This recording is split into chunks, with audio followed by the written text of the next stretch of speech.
At its peak, the British Empire was the largest empire in history, covering a quarter of the world's land and ruling over 400 million people. It was said that the sun never set on the British Empire. But how did a small island nation rise to dominate the world?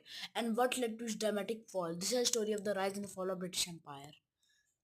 The story begins in 16th century where Britain was just a small island nation, but with the dawn of age of exploration, Britain set its sights on the world.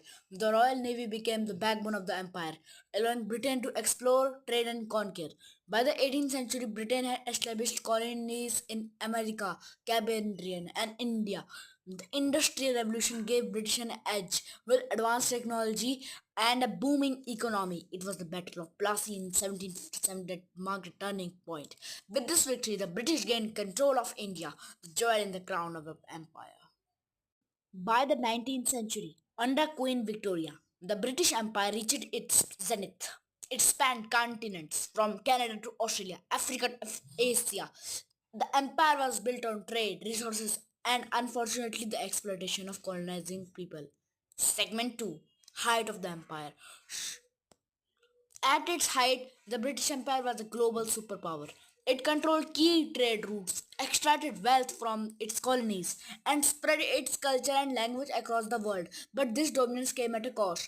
In India, millions suffered under the British rule with famines exacerbated by colonial policies. In Africa, the scramble for Africans saw the British carve out territories like Nigeria and Kenya, often through brutal force, and in the Caribbean, the legacy of the slavery left deep scars. Yet the empire bought railways, education, and infrastructure to some region. But was this enough to justify its action? The debate continues to this day. Segment 3, The Fall of British Empire. The 20th century marked the beginning of the end of the British Empire. World War I and II drained Britain's resources and weakened its global position. Meanwhile, colonies began to demand independence. In India, figures like Mahatma Gandhi led peaceful protest against British rule, culminating its independence in 1947 across Africa and Caribbean.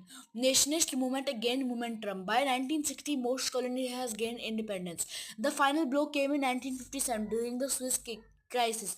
Britain's failed attempt to control Canal exposed its declining power on the world. But by the late 20th, the British Empire was no more. What remained was the Commonwealth, a voluntary association of former colonies.